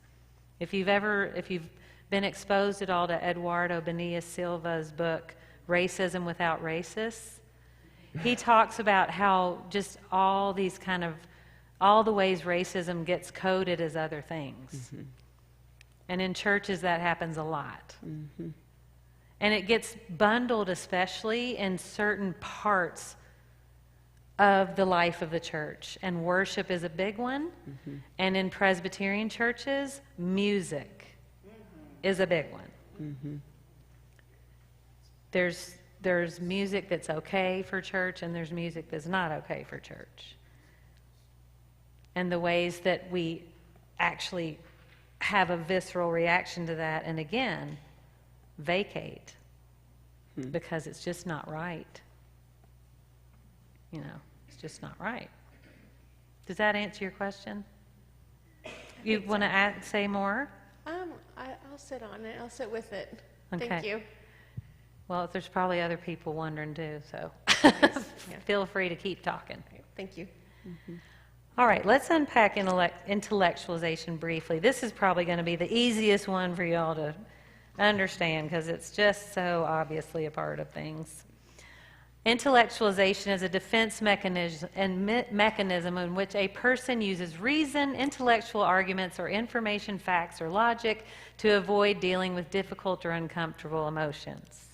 You ever seen that in a Presbyterian church? Okay, we can go to the next slide. Next slide. There we go. Intellectualization protects us from the stress, anxiety, and discomfort that comes with confronting fears and distressing emotions. This term was coined by Anna Freud, the oldest daughter of Sigmund Freud. She coined the term in her development of psychoanalysis and an ego-centered approach to psychoanalysis. Now, the tricky thing about the culture of intellectualization in white Christianity is that the intellect is seen as a corrective to the over-emotionalism of Christianity that can be harmful to bodies in their denial of things like science or biblical scholarship. So, especially like Reformed Christians, like we really value education, right? Because we see there's a dangerous quality to, you know, not believing in biblical scholarship or interpretation, biblical literalism or fundamentalism. We can see the danger of that. And so we understand that there's an importance to the way the intellect should take up space in the life of faith. And science too, right? We can see the danger of what happens if we think the Bible is a science book. It's not. The Bible is not science. The Bible is not even a history book. The Bible is a salvation story put together by a people that really wanted that to be a compelling narrative for generations to come. It's not history. It's not science. It's not psychology. It's not social theory even. It's a salvation history. So, part of what makes intellectualization so tricky in the Presbyterian Church and other Protestant Reformation Reformed denominations is that we do need the intellect as a part of our faith. So there's this this place in which it becomes out of balance. There's a fine distinction between using our mind and learning as a part of how we build community, as a part of how we nurture our faith, and intellectualization becoming a defense against difficult emotions. And those two things can be very difficult for people to parse out, the difference between those two things. So you may have experienced this, that the minute we start getting over into anything people call woo-woo, right? That's not intellectual, it's not proven by doctors, or it's not in a science book. Don't do that. Don't do that. We don't do that. There are those who find the focus on the intellect as a welcome refuge from abusive experiences of Christianity that reject the intellect. There are those who've been exclusively formed by the intellectualization of white Christianity that are spiritually paralyzed when confronted with things like embodied vulnerability or spiritual ambiguity or ecstatic spiritual experience or mysticism. So the culture of intellectualization generates harm when the intellect is used as a bulwark against the realities of our embodied existence. When intellectualization is used to silence the body, to shame the body, to quiet the body, to brutalize the body, and bodies that don't conform to white patriarchal heteronormativity. And in mainline Protestantism, I believe that intellectualization is a collective defense against an embodied surrender to the mysteriousness and idiosyncratic nature of God and of religious experience. So instead of like sitting with mystery, we have theology. Instead of dealing with real humans in pain in front of us, we talk about theodicy and theories of why there's evil in the world. Instead of dealing with white supremacy, we come up with a mission statement about inclusion. The culture of intellectualization exacerbates social brokenness in white Christian collectives by arresting the work of healing, of self-reflection, of historical trauma healing, the trauma that's endemic to white supremacy culture. Intellectualization is also a tool of systemic gaslighting. It keeps the body out of it. Intellectualization can tell us that the body's a liar. So instead of listening to our bodies, we gaslight our bodies. And the church gaslights, quiet it down. Don't feel that. Don't do that. Don't feel what you're feeling. Now, there are some obvious ways that intellectualization shows up in the Presbyterian Church. It's a very intellectually intellect-centric tradition. We like sermons that have a lot of scholarship and quotes and things like that. The sermon is kind of the center of the service. And a lot of times things like silence or breath work are seen as like not really doing anything. Like, why don't we go out and do something? Why are we sitting around here and being quiet and breathing? Some people even, literally don't like to be told to take a deep breath. They'll have a reaction against that. And that's woo-woo. So yes, what did you say? I said, woo-woo. So are there any questions about intellectualization? That's all I want to say about that, but I'm happy to answer a question. I do want to say something really quickly about white inferiority complex. And then we can do another body thing and see where people are, and then see where you are, Tami. Any questions about intellectualization? Yes, Kelly. Where's my? Oh. You're familiar with that where it came from? Yes. So gaslighting is a term that's become more like common parlance now, but it really is about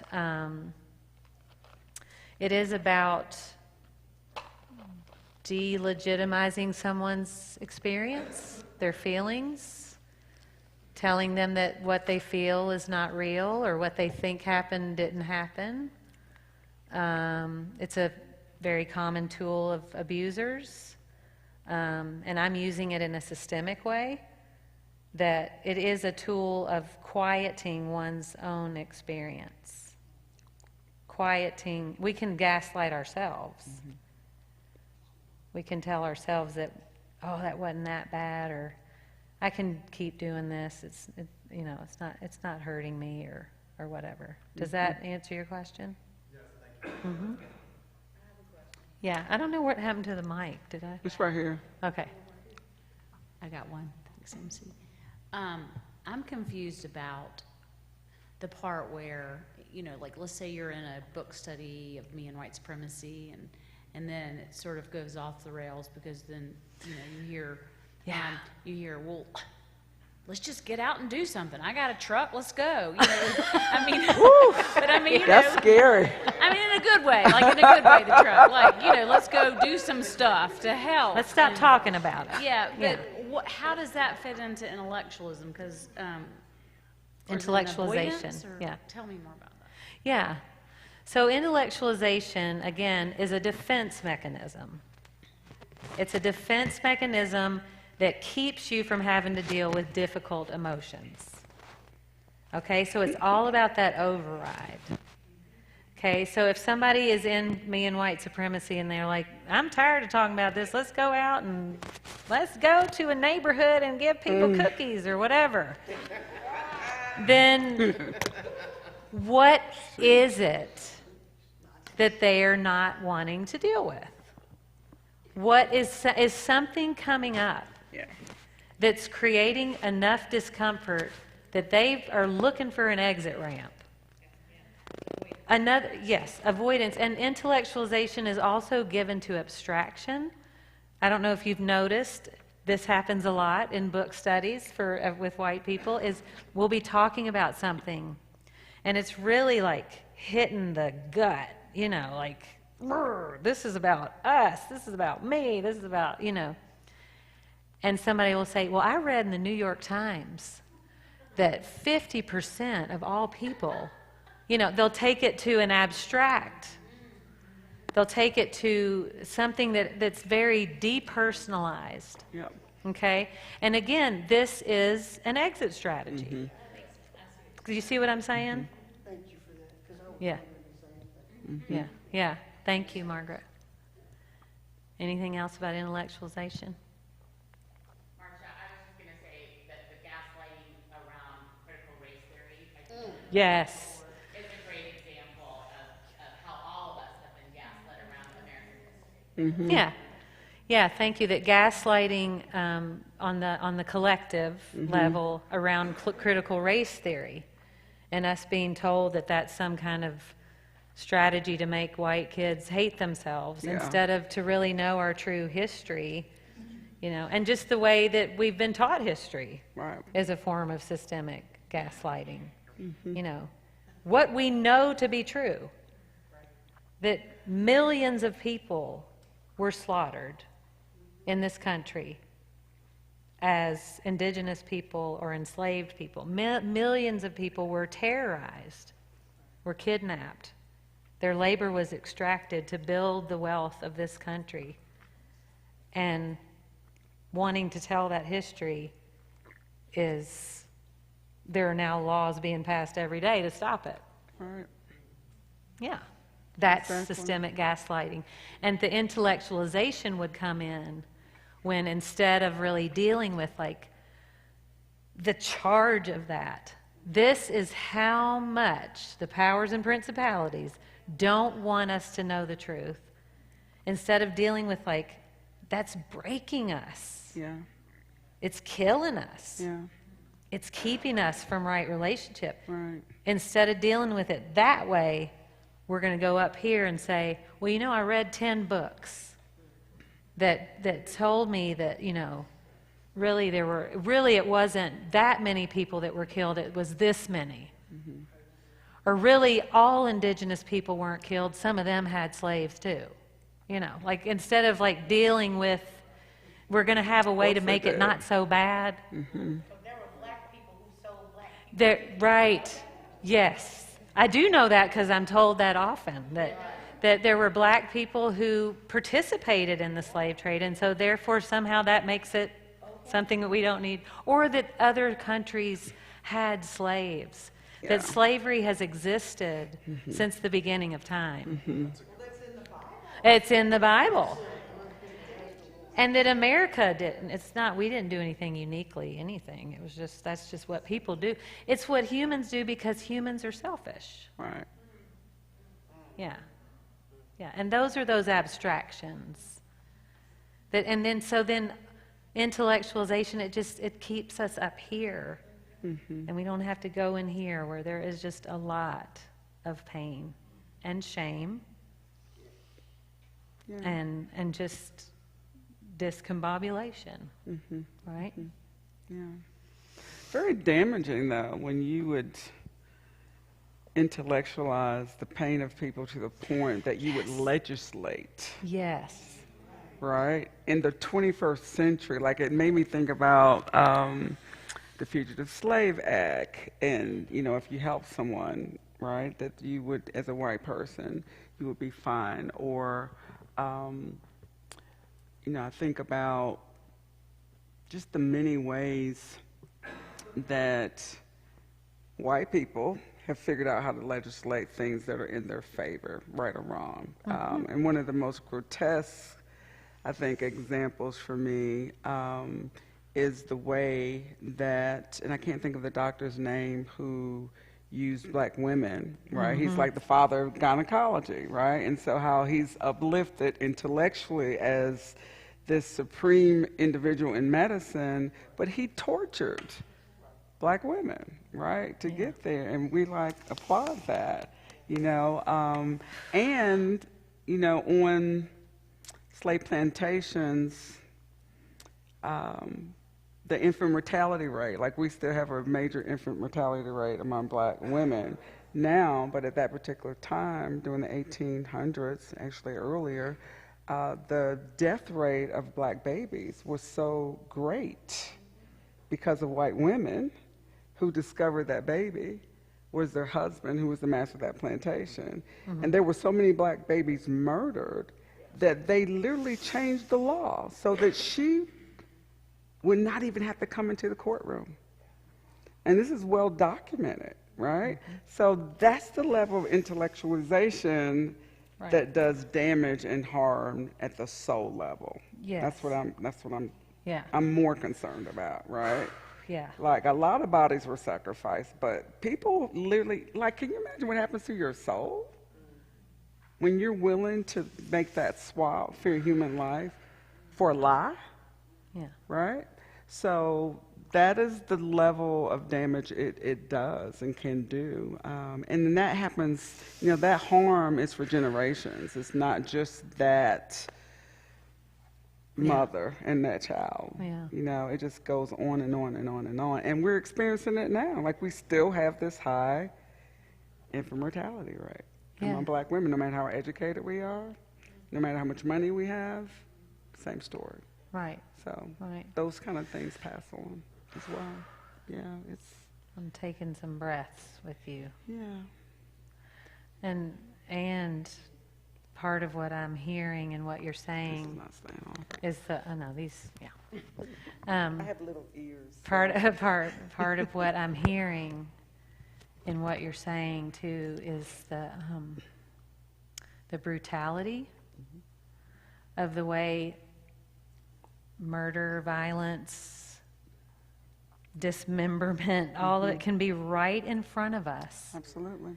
And someone will say something intellectual or want to talk about an article that they read. Right. And that's intellectualization, Yeah, too. yeah. And the way that harms someone who has had the lived experience. And I've seen this, too, at every church I've served, but I've seen it at Grace Covenant, where a person of color might share. And then someone will say, well, can somebody do a study on that so we can know? We can Right. get the data. Right. Like in Asheville, can somebody do a study Yeah. on what the police violence actually Right. is when somebody just told you Right. that this happened to them? And the studies are out there as well. Right. The data is The data's pervasive. there. But if it's not what we want to hear, then we dismiss it with the intellect. But so that's the damaging part. Or whose data? And the intellect kicks in right in the face Yeah. of someone who's saying, this is my experience. I'm telling you, Right. it happened to me. Right. I saw it. That's I right. was there. That's right. Well, we need a study. Right.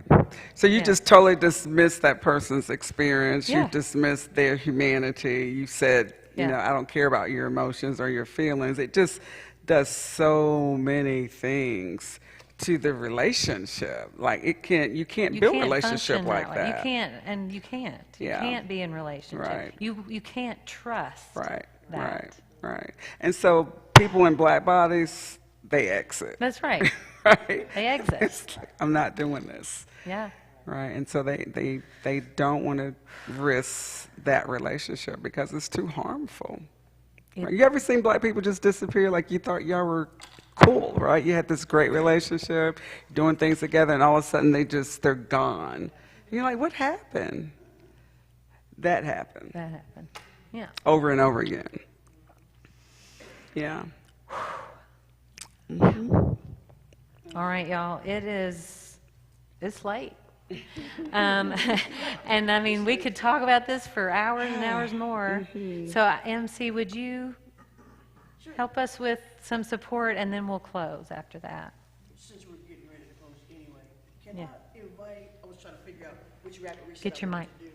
Oh, sorry. Testing. Yellow mic. Yeah. I was trying to figure out which rapid reset I wanted to do. Since we're getting ready to close, is it okay if we stand? Yes, of course. Is it okay if we all stand? Yes.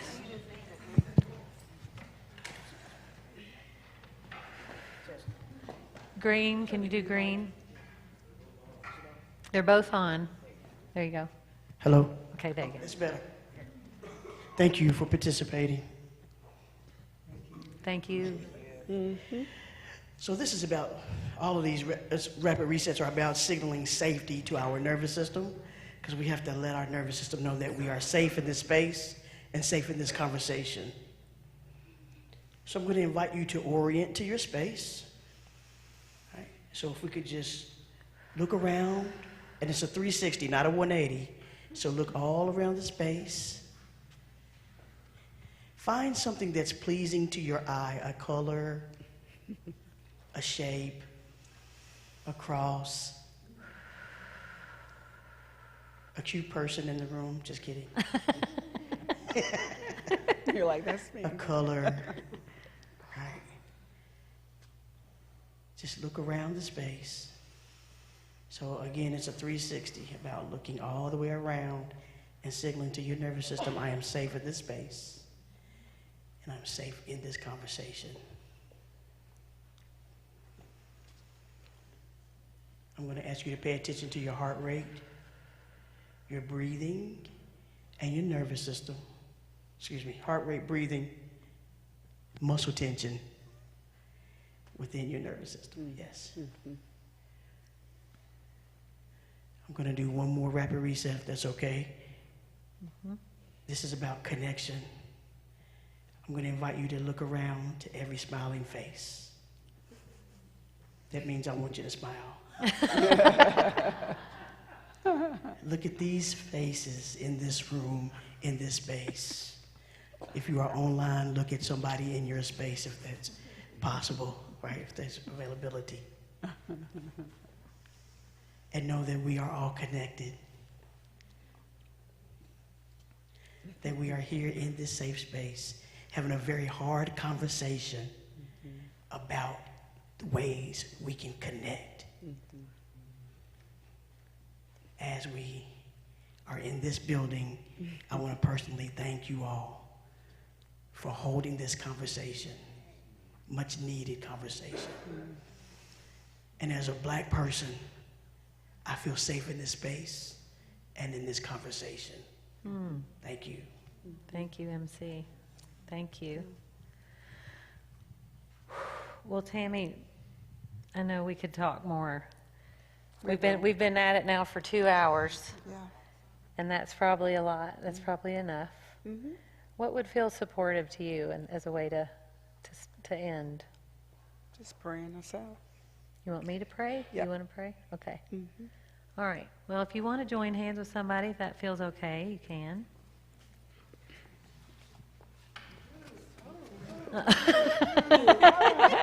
Come on. Come on, Pastor Hardaway. Come on.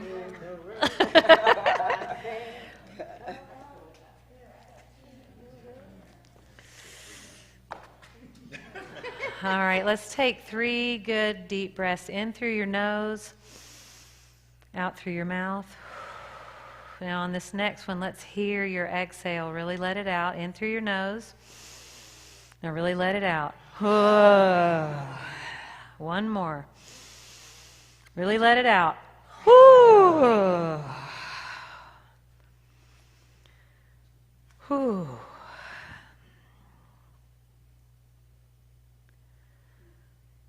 Holy One, Creator, Redeemer, Sustainer, Poet of the world, the one who taught us to love, the one who built us for change,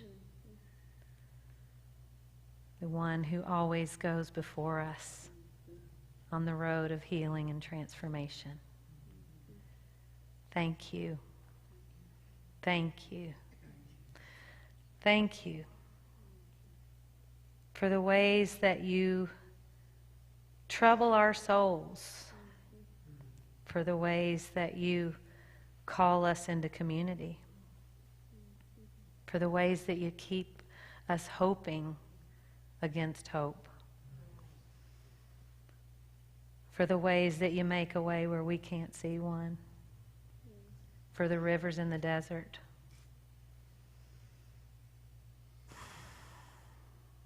for the wisdom of the collective, for the ways that you are teaching us how to be your people, how to be beloved community.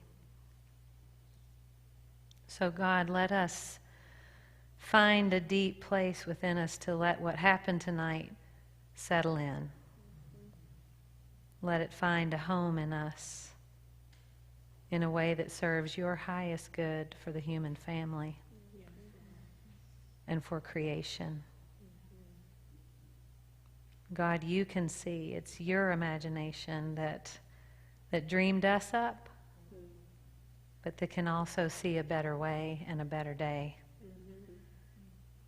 So instill in us that vision so that we won't give up ever, that we won't stop, that we will not rest until there is freedom for all people, all bodies.